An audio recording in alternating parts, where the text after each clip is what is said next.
November 20, 2025, in Abuja, Nigeria, a landmark judgment has just been delivered.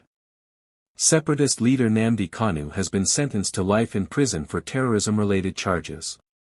Today we break down what led up to this ruling, the key arguments at the trial, and why this case matters, not just for Nigeria, but for the wider question of secession, security, and the rule of law. To understand this case, we must rewind to the roots of the separatist movement. In the late 1960s, the region now known as Southeast Nigeria declared the short-lived Republic of Biafra, triggering a civil war that resulted in over 1 million casualties. Fast forward to the 21st century, the Indigenous People of Biafra, Ipob, led by Nnamdi Kanu, emerged as a movement advocating for the independence of the Igbo-dominated Southeast region. Kanu, a dual Nigerian-British citizen, began broadcasting from the UK via Radio Biafra and later faced multiple arrests and charges by the Nigerian government. His supporters argue for the right to self-determination. The Nigerian state classes Ipob as a banned organization and accuses it of violent tactics.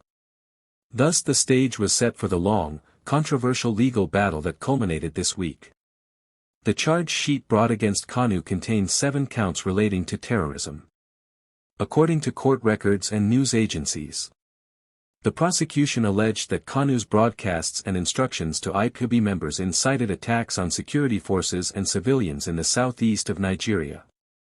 They claimed that Ipob led sit-at-home orders, enforcement of shutdowns, bomb-making guidance and violent coercion were part of a campaign of terror. Kanu's defense argued that Nigeria lacked proper jurisdiction, that the terrorism law was repealed or invalid, and that his extradition and trial were unfair. The trial has been characterized by drama. Kanu dismissed his legal team, refused to present a defense after the court closed his defense window, and was ejected from court for unruly behavior, according to reports. On November 20, 2025, presiding Judge James Omotosho ruled that the prosecution had proved its case. His intention was quite clear as he believed in violence.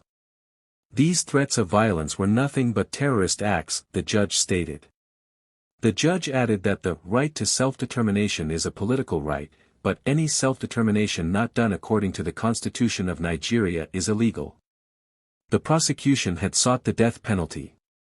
But Judge Omotosho opted for life imprisonment, stating, "The death penalty globally is being frowned upon by the international community, in the interest of justice.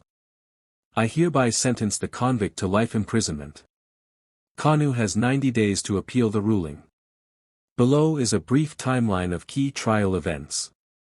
2015, Kanu first arrested in Nigeria. 2017, granted bail, but absconded.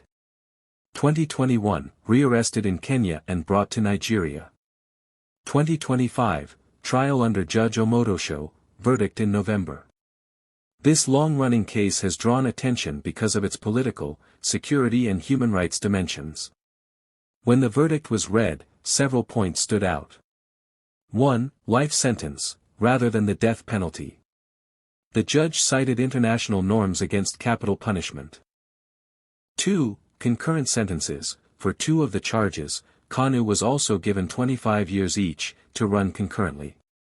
3. Security concern. Tension was high in and around the court in Abuja, as analysts warned that the verdict could spark unrest in the southeast region. 4. Legal process dispute. Kanu and his supporters argue his trial violated his rights, especially with the extradition from Kenya and the jurisdictional objections raised. Reaction has been mixed. The Nigerian government welcomed the verdict as a sign of enforcing rule of law and confronting separatist violence. Supporters of Ipob described the outcome as politically motivated repression of a self-determination movement. Many human rights watchers raised concerns about the fairness of the trial and the broader effect on regional stability. In short, this is a momentous ruling that sends a message to separatist actors, but also raises the question of how Nigeria will handle the aftermath in its southeastern region. What happens next? Here are key implication areas to watch. A. Regional security and stability. The southeast region has seen a familiar pattern: militant enforcement of shutdowns, attacks on security forces, and a heavy response from the Nigerian military. According to one consultancy, some 700 deaths have been linked to separatist violence since 2021. The verdict could harden the posture of both sides. Separating officials might ramp up enforcement, while supporters of Ipob could intensify protests or clandestine activity. The risk of escalation is real. B. Legal and constitutional precedent. The judge emphasized that self-determination must proceed within the Nigerian constitutional framework. By convicting Kanu under terrorism laws, the state signals that secessionist agitation crossing into violence will be treated as terrorism. Observers will watch how this affects other movements, how terrorism laws are applied, and how defendants assert their constitutional rights in such charged trials. C. Political fallout. The ruling may have ripple effects in Nigeria's politics, especially in the southeast, where economic marginalization, perceived injustice, and ethnic mobilization have been simmering. The government may see this as a victory, critics may see it as suppression. Will the ruling deter other separatist actors, or will it fuel further unrest? That remains to be seen. D. Human rights and rule of law.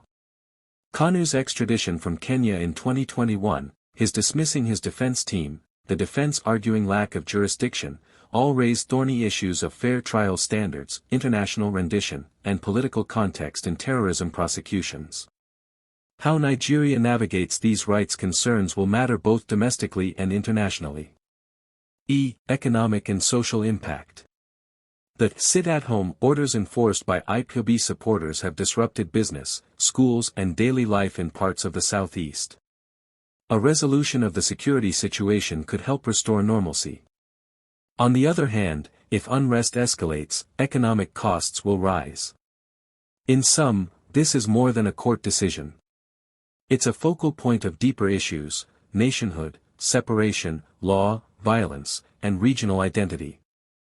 Going forward, here are key questions and developments to monitor. 1. Appeal process. Kanu has 90 days to appeal the conviction. Will his legal team mount a robust challenge on jurisdiction, extradition, admissibility of evidence, or constitutional grounds? The outcome may set legal precedent. 2. Ipob's response. How will Ipob and related actors react? Will they escalate to violence, call for international intervention, push for dialogue, or fragment? 3. Government action. Will the Nigerian government extend a political solutions overture to the southeast, or double down on security and suppression? Will there be any reconciliation efforts, development initiatives, or dialogues opened?